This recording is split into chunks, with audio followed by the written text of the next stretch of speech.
couple now, and I thought that we would go ahead and cover them. We're going to start a little late. I apologize for that, but as we get back into the habit of doing this more often, I'll make sure that we start on time. So what we're going to talk about is on Wednesdays at Brentwood, we have been looking in the book of Revelation, and we've got a couple questions that come from the book of Revelation. And we've got one other question that actually is kind of related because it's a textual question about how do we understand the Bible. And so we're just going to dive right in. I don't know how long it's going to take, but we do have, I'm able to hopefully see and answer any questions that you might have or comments. If you've got ideas or insights, let me know what those are. Absolutely. And we'll just kind of start with our questions. So the first question we have, again, about the book of Revelation. And if you're watching, you may have questions about Revelation too. If they're not about the particular chapter that we're going to look at right now, please feel free to send them in. Always happy to talk about the book of Revelation. It's quickly becoming my favorite book. So in chapter 13, the question is, in our class, we suggested, or I suggested, that perhaps you're not seeing Nero here.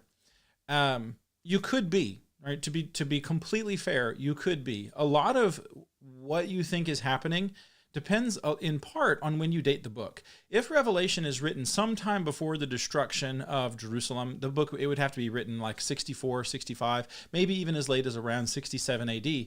But you've got to have the 3.5 year period before the destruction of Jerusalem for some of the things in the book to make sense. If you think that it's written at a much later date, like 90 AD, so 25 year swing, those things become less important. But other things do become more important. For example, when you get here in Revelation chapter 13, if you are looking at a date of around 90 AD or so, it's much more likely perhaps that Nero is being referred to in chapter 13 and maybe a couple other places in the book.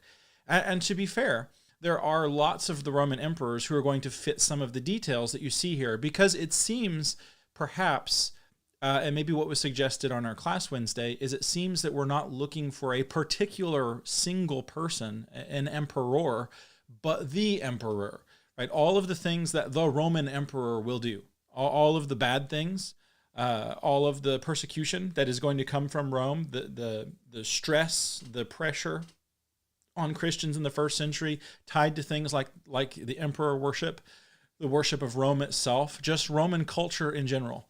The same thing is true with the second beast in chapter 13. It's a false Messiah, right? It looks like a lamb. It's got 2 horns like a lamb, but it speaks like a dragon. It's a false Messiah.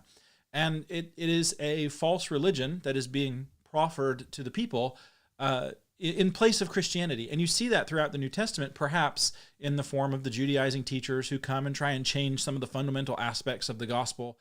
They try and add things like circumcision. They try and draw people away from Jesus. You have Paul in Galatians chapter 1 saying things like, if anybody comes to you and preaches a different gospel, let them be anathema. So there certainly seems to be elements that's what this could be.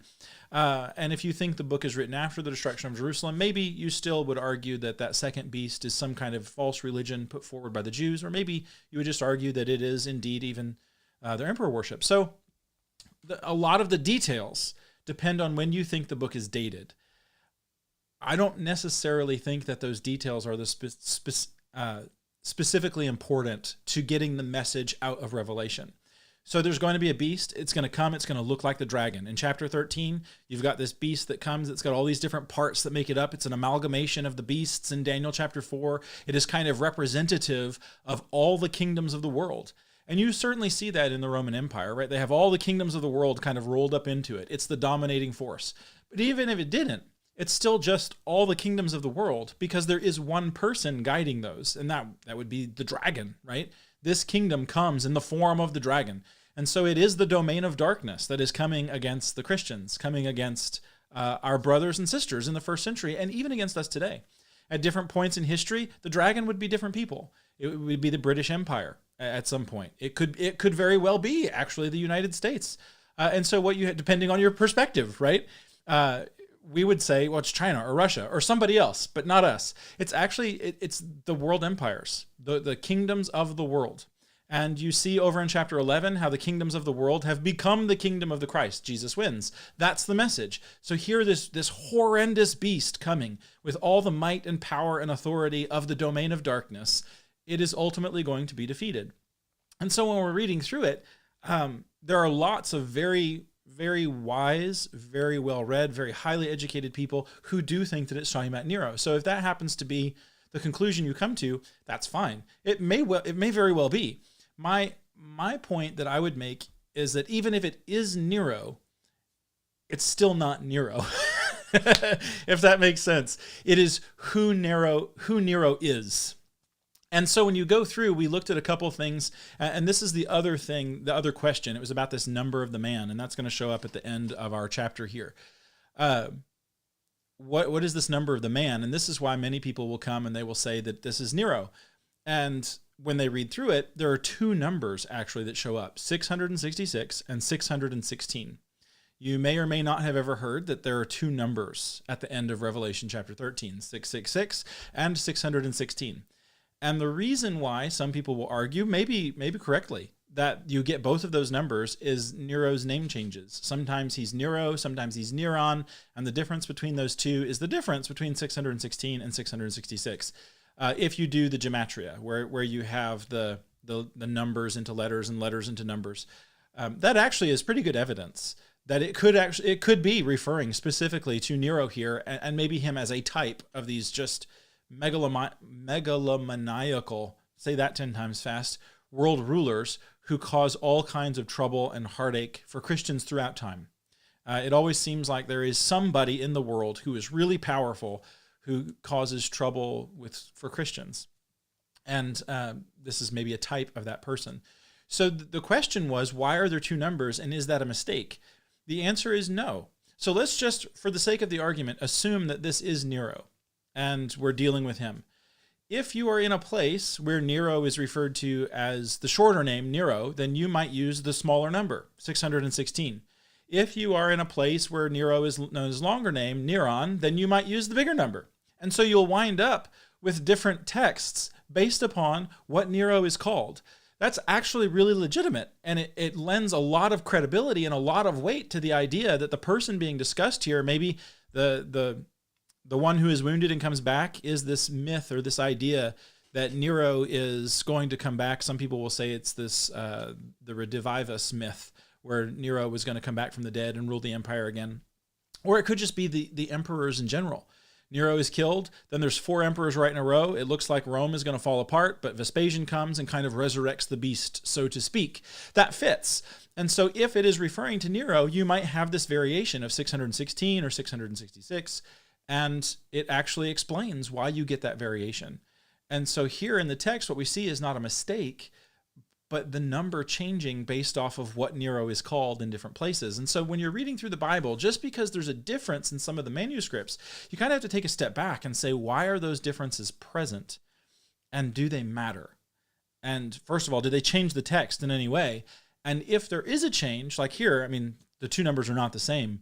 Why do those differences exist? If you're actually referring to two separate or to one person who goes by two different names, well, that's why you would have different numbers.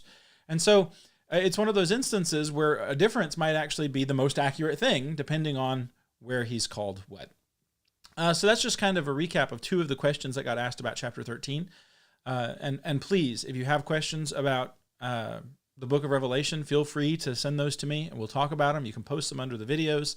You can get in contact with me. You can email me. You can contact me on Facebook or Twitter or however you happen to be watching this. And especially if you disagree with something that I think or something that we're talking about, that's when we have the most fun.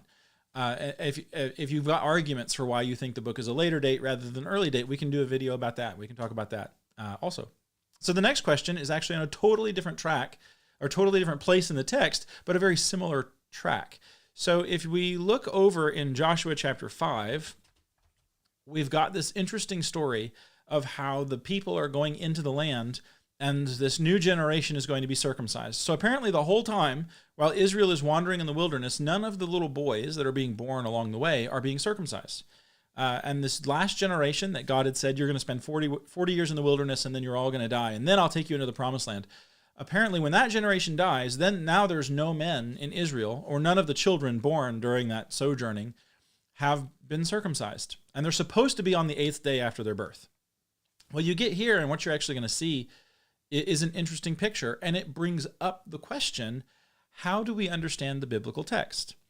And that's an important question with Revelation. What is John trying to tell you, and how do you understand the biblical text? In Revelation, are you looking for literal things, or actual events? Are we really supposed to think that a giant beast is going to come out of the land, and it's going to look like that amalgamation of things, and it's just going to be here and you can see it? Do we really expect a lamb that looks like a lamb but sounds like a dragon? Do we expect that to rise up out of the land and we have these two giant beasts going around doing things? Do we really expect to see the woman riding on this beast? Do we expect to actually see those things? The grasshoppers, the crazy grasshopper that you've got in the book of Revelation? Or is John giving you something else?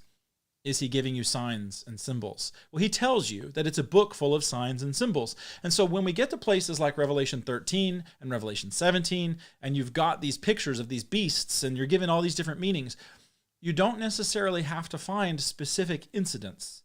Now, the book is going to have a very specific fulfillment for the people to whom it is written, but in these images, they are meant to be understood in a way thematically. I don't live in the first century. And whenever these people got the book, whether it was before 70 AD or around 90 AD, whenever they get the book, there is something that is going to happen soon that the book is trying to inform them about so that they don't get caught off guard. Well, I don't live then. So the immediate reference, the immediate thing that is going to happen, that doesn't apply to me anymore. If it is the destruction of Jerusalem and the impending wave of persecution leading up to that and through that, I'm never going to go through that. I'm never going to experience it. If it is a decidedly and markedly intense Roman persecution against the church, I'm not going to go through that either. So what I have to do is look at that book thematically and say, okay, that was a specific fulfillment. Now, what is the theme? What is the message that is eternal or that is, takes us to the end? And here in Joshua, we have the same question. There is a particular event that takes place, and you're supposed to get the history, right? Yes, it's actually true that the generation of people wandered around for 40 years, and none of the boys who were born during that time were circumcised. You're supposed to understand that, just straightforward history. And now, when they're coming to the land, it's going to be time to circumcise them.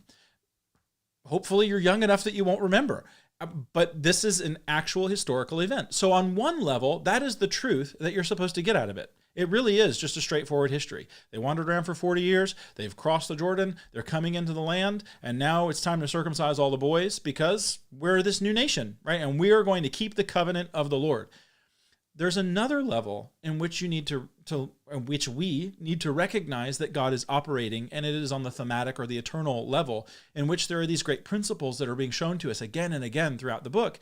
And we see the New Testament writers doing this. They go back to places in the Old Testament, and Paul will quote from Deuteronomy about how you shall not muzzle the ox while it's treading out grain. And then he asks the question, is God really concerned about the ox, or is he asking that question? Does he say that for our benefit? And Paul's answer is, well, of course, for our benefit. You can see that over in 1 Corinthians 9. So what we are doing here, when we're reading through this, our question is, does God really want us to know this history? I mean, is that the important thing? It's not unimportant, right? We need to know what's going on. But is that the end goal here? Is Joshua written just so that we can look back and say, oh, cool, funny names, weird places, the history? Or is Joshua written to give us some lasting, eternal principle that still affects us today? I would argue that the text of Scripture is dripping with things that matter for us today. It is full of it. Yes, there is absolutely the historical narrative that God intends for his people throughout time to look and say, okay, this is exactly what happened. But in that narrative, God is showing us other things that still matter. And so when you get to the New Testament, there's this huge debate about circumcision. Do new believers have to be circumcised? When a Gentile is converted to Christ, does he have to be circumcised in order to be saved? This is the book of Galatians, right? It's all about this argument. And so Paul is going to argue decidedly no. No, you don't have to be circumcised to be saved, especially if you're a Gentile. If you're Jewish, it's probably a good idea because that's kind of your culture. It's who you are. He will take Timothy. Paul will take Timothy, who is half Jewish, and have him circumcised. He'll take Titus, who is not Jewish at all, and he will not circumcise him. And so the answer kind of, is this a wise thing to do? Is it depends. But is it required? Absolutely not. Otherwise, Titus would have to do it. And so when we come then to Joshua 5, Paul has already looked back in the letter to the Romans. He's gone back to Genesis, and he argues that the law was given, or Abraham is justified through faith before the law. In Genesis chapter 15 and verse 6, Abraham believed God. It's counted to him as righteousness. And so that's what's going on. We can turn over there real quick and just look at that. So Genesis chapter 15 and verse 6, you can see that here. Here's Abraham. He believed God. It's counted to him as righteousness. This is before the law, right? The law doesn't come until Exodus 19. That's when you start seeing the law given on Mount Sinai. And Moses kind of looks back and records these things for us. So Abraham is justified by his faith. He believed the Lord, counted to him as righteousness before circumcision, before the law. That's important. When you get over to Joshua chapter 5, here we see this theme appearing again. We've got these people who have been wandering around in the wilderness because they didn't listen. God takes them to the promised land in Numbers chapter 14. They don't want to go in. They leave. They want to go back to Egypt. They want to reject God and go back and have Pharaoh as their king, and they'll be slaves to Pharaoh. So God says, you're going to wander in the wilderness for 40 years till all of you are dead. From the people who are 20 and older till all of you are dead, you're not going into the promised land. And now here we've got the people, the younger ones, who now they're coming into the land and they're going to be circumcised after they've come in. That's important, because what we see is it is not their adherence to the law that brought them across the Jordan, that brought them into the promised land, and even is going to cause them to be circumcised. It is actually their faith. And so it is the faith of the people who look and see, okay, we've got to do this. We have to go. We actually have to do what God said. It is their faith that allowed them to walk across the Jordan. It is their faith that brings them to this point. And so they likewise are justified by their faith. We see this picture. They are brought into the promised land by their faith before they are circumcised. Now, never could you argue, oh, they don't have to be circumcised. It's not important. Never could you argue that, right? It is in the law. Israel gets in trouble every time they don't obey the law. But what we see is God puts these pictures in place to help us remember it is not law keeping that justifies. Because if it were the works of the law, then it wouldn't be by grace, but it would be something that you earn. That's Paul's argument throughout the letter to the Romans. And so here in this picture in Joshua, what you see is God saying, hey, yes, this history, absolutely important. You need to know what's going on when and who and where and why, but you also need to understand that I'm showing you something that is bigger than this little moment in history. I'm showing you how people are justified from Abraham to Joshua to everybody in the New Testament, right? We are justified through faith.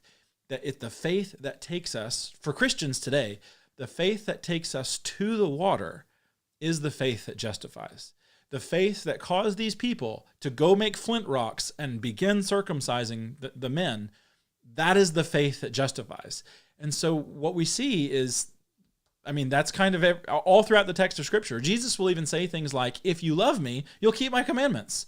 And so here we see that exact same thing. These people, they love the Lord. They want to be faithful. They're excited. They're going in. They've crossed the Jordan. They are going to go conquer the land. But before they do that, they're going to make sure that they're doing everything they need to do.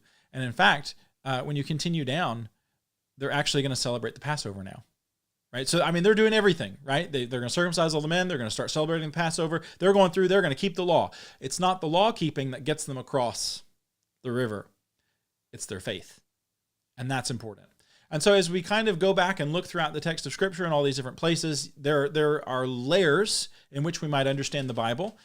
Sometimes there are very specific events that are being talked about, like the persecution in the first century with the book of Revelation. And once you get past those events, now there is this theme that is present, this prophetic image that kind of rolls forward throughout time, in which the book of Revelation still applies to me today, but not because I'm being persecuted by Rome, but because I am still being attacked by the domain of darkness. Satan is still at work. I'm still fighting this spiritual battle. When we come to Joshua and we see this moment in time where they've crossed the river, they're circumcising the men, they're keeping the Passover, they're doing all of these amazing things, we should know those details because those details are necessary to see the bigger picture. that you are justified through faith, that Paul will argue quite eloquently in the book of Romans and the letter to the Galatians and all sorts of various places throughout the text of the New Testament. It's absolutely a biblical idea. It definitely does not mean you don't have to obey. But what it does mean is that it is the faith that causes us to obey. That is the faith that justifies. It's not just, okay, yeah, I kind of think God is real, but now I'm going to go live my life the way that I want to. That's not a justifying faith. The justifying faith is the faith that leads us to the water, so to speak. Right? So maybe a way we could say it that might help us understand it, because the modern kind of parallel, loosely, to circumcision would be baptism in the New Testament. You can see that in Colossians chapter 2, how Paul kind of compares circumcision to baptism. He's going to say, circumcise your hearts. And then he talks about how we are baptized with Christ. And then he says, let's just turn over there. Colossians chapter 2 and verse 12. This is important. Having been buried with him in baptism, in which you were also raised with him through faith. Right? You are raised with him through faith in the powerful working of God who raised Jesus from the dead. So it is your faith in baptism that makes baptism a thing. The faith that leads us to the water is the faith that works in the water. So that's how we are justified by faith. If somebody says, oh yeah, I believe, I'm faithful, I'm justified by faith, but I'm not doing this thing that God says, that's not faith, right? So could you imagine the Hebrews crossing the Jordan River and God says, all right, it's time to circumcise the men. And they're like, oh yeah, God, we believe you. We think that that's in the law, but we're not going to do it. No, right? And so that's what we're seeing in the New Testament. This faith, the faith that leads to the water is the faith that justifies in the water. It is the same faith that justifies out of the water. It is justification through faith. All right? It begins and it ends in this great faith. Paul argues that in Romans chapter 1. So that's kind of how we can use the Bible in a variety of different ways. The details are important. The stories are important because it is the details and the stories that give us these great pictures. All right? So those are the questions that we had.